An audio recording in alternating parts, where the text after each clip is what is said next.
Well, you know, I think God and Moses both just have enormous respect for each other. One gladiator has that big bright spear. Look, the judges are proud. Even the Egyptian judge is impressed. Until recently, you claimed that the earth revolved around the sun.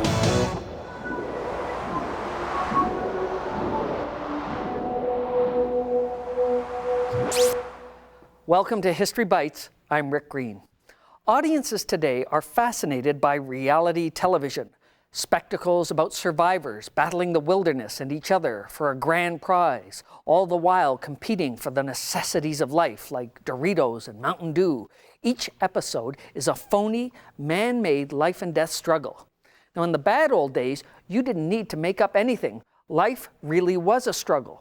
Take the story of the Donner Party, a wagon train led by farmer George Donner. Ordinary Americans traveling west through the wilderness, battling it out for the grand prize of free California land, getting stuck in the mountains and spending the winter playing a very real, very deadly game of Survivor. Let's channel surf back in time to Survivor 1847, where the contestants didn't complain about having to eat rats. They complained about having to eat the Donner Party. Previously on Survivor. En route to California, Reed takes the Donner Party on a shortcut, but his wagon gets stuck.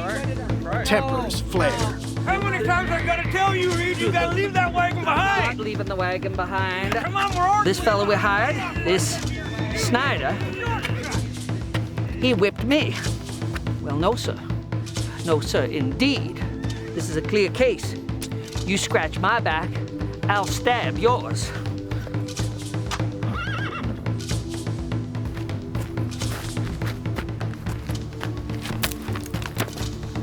Stranded high in the Sierra Nevada mountains, the party forms two camps: kill ya and eat ya. Here they must stomach the harsh weather and ultimately each other. 83 are left. Who will be the next to go?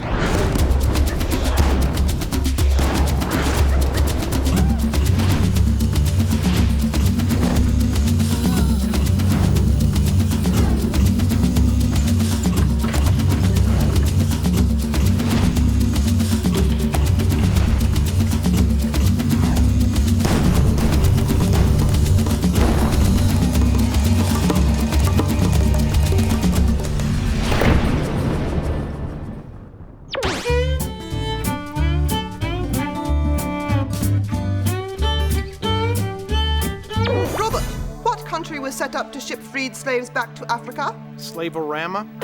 Liberia. Margaret, what new planet was discovered this year? Liberia? Neptune.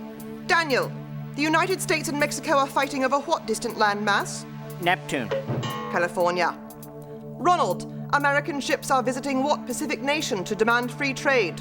California. Japan. Robert, where did a U.S. naval force recently sail to and claim for Americans? Japan. California.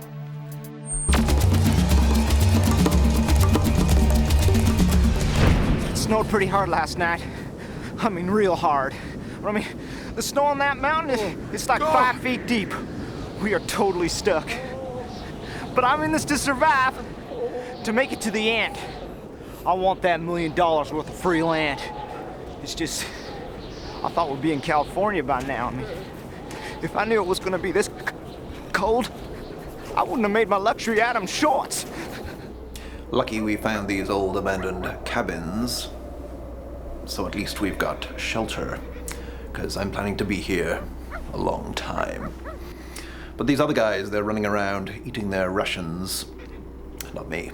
Me and the wife, we're gonna slaughter the oxen and bury the meat outside. I'm gonna have cold cuts to last the whole winter. Times like this, you've got to look out for number one. Oh, unless you're near the oxen. Then you have to look out for number two. You know? For the Donner Party, even a minor injury could be fatal. This wasn't like today's Survivor. There were no helicopters waiting to airlift anyone to a hospital. If you wanted out of the mountains, you had to walk 150 miles, barefoot, in the snow. You'd be lucky to run into anyone, except maybe your grandfather on his way to school. Well, well, well, what have we here?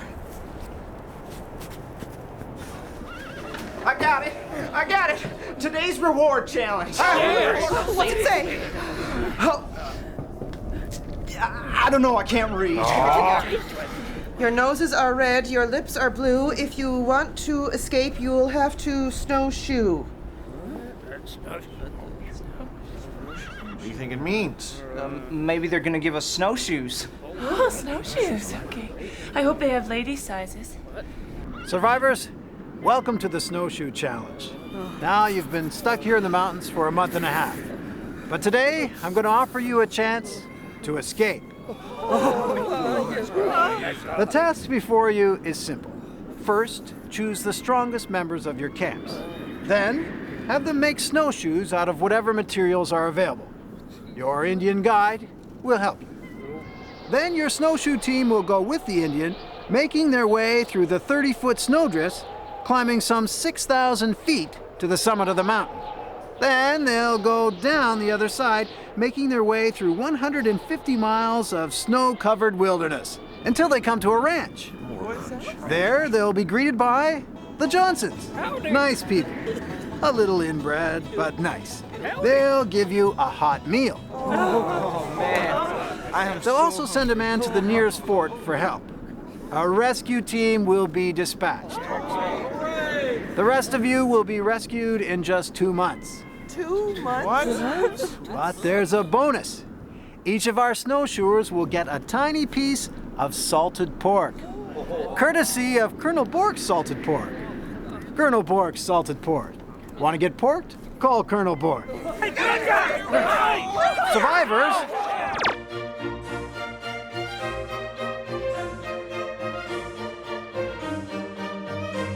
Whether you're a settler looking for land, a prospector looking for gold, or a farmer going to market, there's a lot riding on your horse. That's why you need good stone horseshoes. Iron horseshoes for an iron grip. With bad roads, wagon ruts, and loose gravel, you don't want to horse around with your safety. They're all that stands between you and walking. At Goodstone, we take your safety seriously because horseshoes are not a game.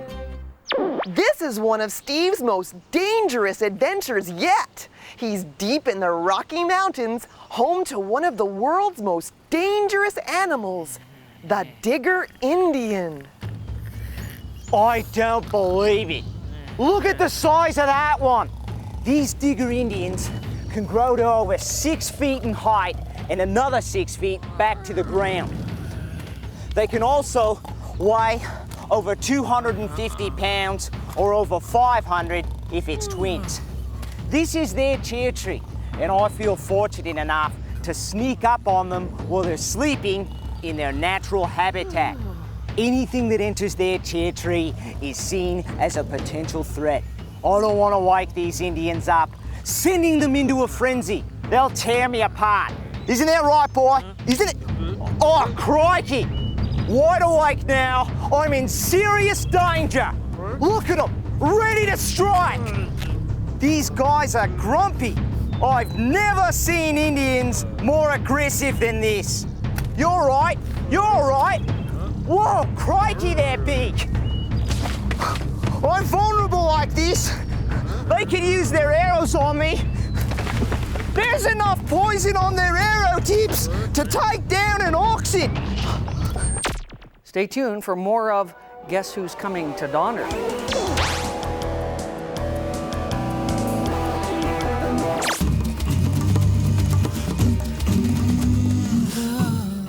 When the Donner Party set out for California in 1846, they were part of a mass exodus of immigrants looking for land.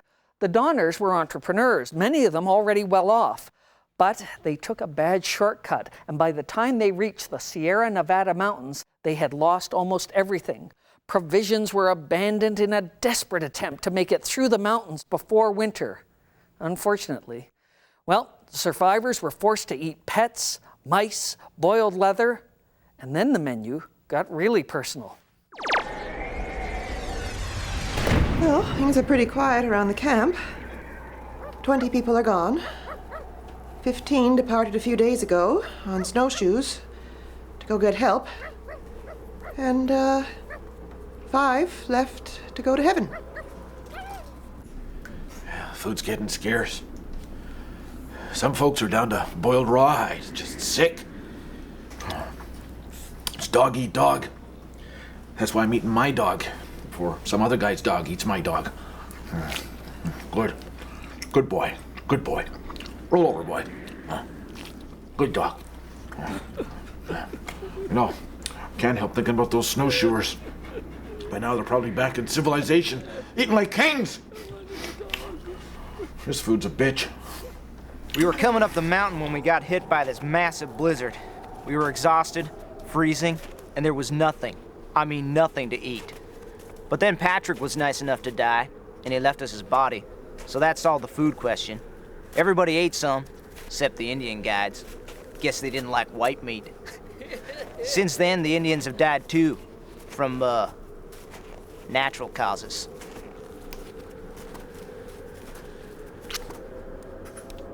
Hey, guys, careful that you're on the bullets, okay? Yeah, right. He won Survivor 1, the Irish famine. Now he joins us as an ET special correspondent. Richard O'Hatch with his winning picks for Survivor 2. Bring it on. What we're seeing now, some tired, hungry people. Everyone wants to be voted off the mountain next. The way it's going, the strongest are going to get voted off first because the others are too weak to walk. So why would anyone vote for them to go out on a rescue party, right?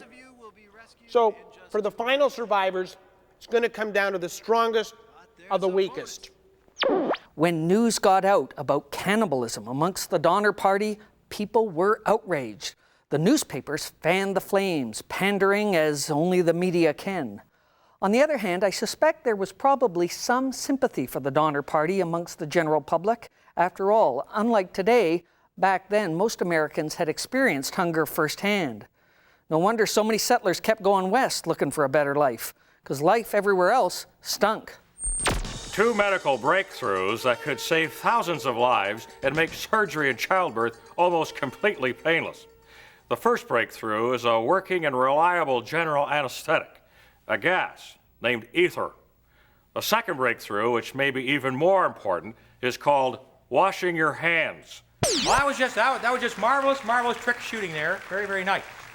And now, joining us as part of their whirlwind tour of the East Coast, because who in their right minds would go west, the latest band to capitalize on the Donner tragedy, the Plateful Dead, performing their big hit, Smells Like Teen Burger. Come on, let's really hear it. This alliance with the Breens, it works well for everyone.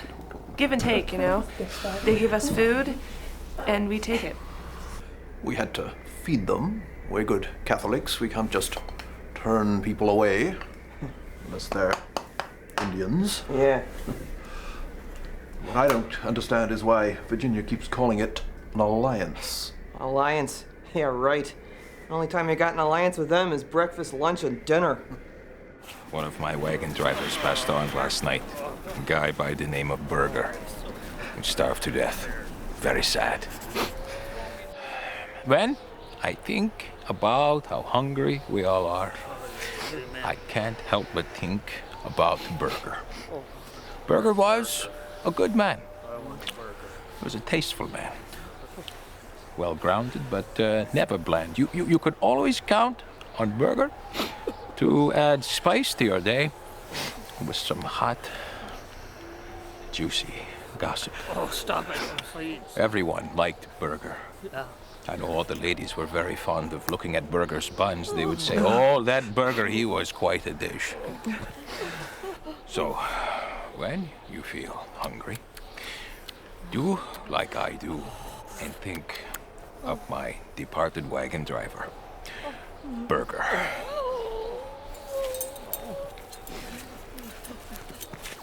Well, for the final 3, I think it's going to come down to Kesselberg and Mr. and Mrs. Donner. Ultimately, what'll keep these guys going is family. I mean, having family around is very important. For companionship, support, and of course for the meat.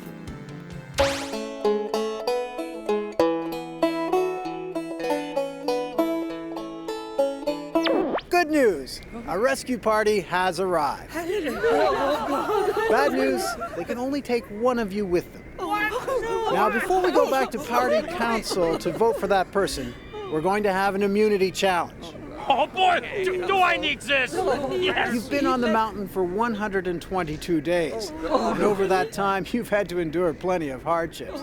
But you have survived. 27 of your companions have not.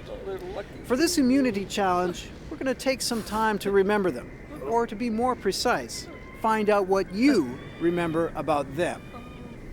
I'm going to ask you a series of questions about your fallen comrades. You're going to write down the name you think is the correct answer. Then we'll just see how well you got to know each other on this trip. And remember, this is for immunity. All right, first question. Whose shorts were these? And time's up. Let's see your answers. William and William. Mine, please. Nice try there, Timmy. But in fact, the shorts did belong to William. So that's 1 point each for Virginia and Kesselberg. All right, next question. Whose pipe was this? Oh, yes. All right, time's up. Let's see your answers. Mrs. Eddy? Mrs. Eddy. Mine, please. Once again, very good there, Timmy, but in fact, it did belong to Mrs. Eddy. So that's 1 point each for Mr. Kesselberg and Virginia. So one final question, and remember, this is for immunity. Whose was this? All right, let's see your answers. Kesselberg Jr. Catherine Pike. Not mine. Can you be more specific, Timmy? Not mine skull. No, I'm looking for a name. Jolly Roger? Agent Scully? Yorick? No, in fact, it was Kesselberg Jr. All right, Kesselberg, the immunity necklace is yours. Yes! Look at this! I win! Now, no one can vote you off the mountain. You mean I don't get what?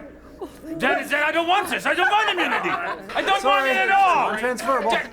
Probes, damn you, Schweinhund! Coming up, you are what you eat. And that's a problem if what you are is human.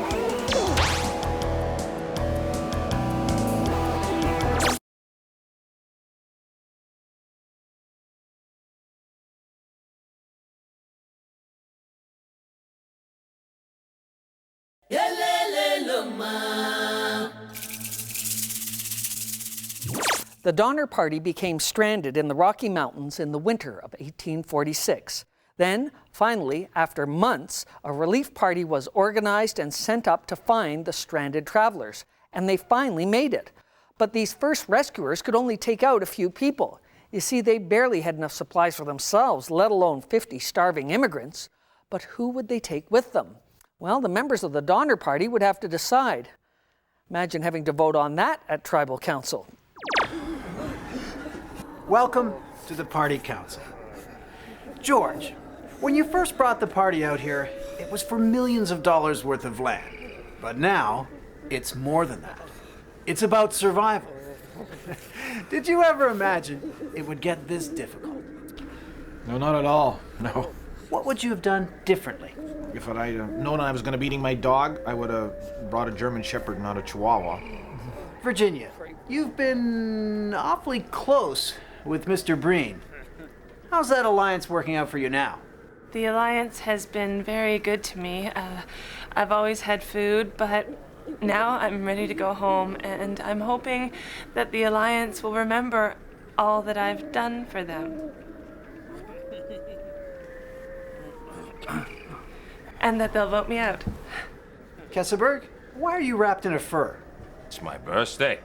And so I figured, why not wear my birthday suit? What? Birthday's in September. Bad enough he's openly German, but naked. It's enough to put you off eating people. It's time to cast your votes. Now remember, Kesselberg has immunity, so he can't be voted off the mountain. Kesselberg, you're up. Well, if I wasn't wearing this damn necklace, I would have won this vote, but as it is, I have to spend the next 2 months here waiting for another rescue party. And so, I'm voting for the one person who's sure to drive me insane. My wife.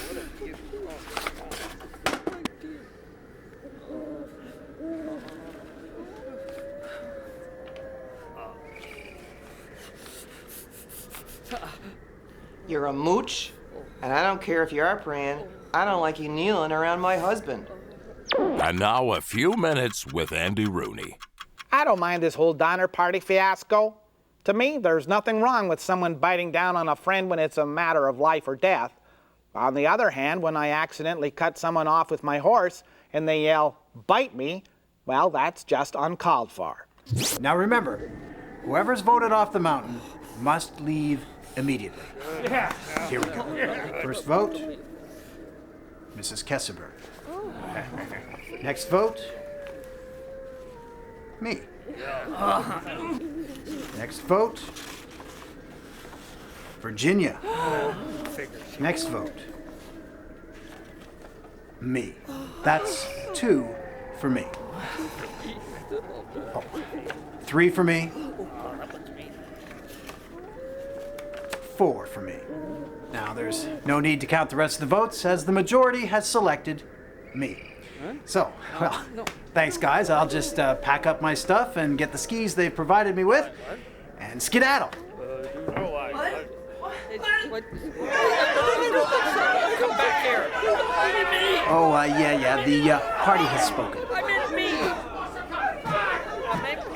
In the spring of 1847, the Donner Party finally made it out of the Rocky Mountains.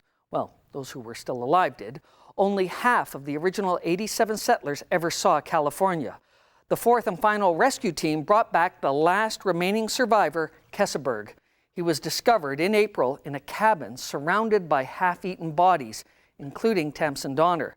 The story was all over the newspapers, and when Kesselberg publicly admitted to cannibalism, the press just ate it up. Sadly, Kesselberg's reputation as a man-eater haunted him to the very end, proving that, like a hungry pioneer, history bites. Tamsen's stronger than Kesselberg, but okay, here's the twist. There is no way she's going to eat her husband's body. They've been married for 30 years, and well, after that long, you know how hard it is to stomach your spouse. But I believe Kesselberg will eat, and that'll give him the strength necessary to become the final survivor. Well, that's my survivor tip of the week. For ET, I'm Richard O'Hatch.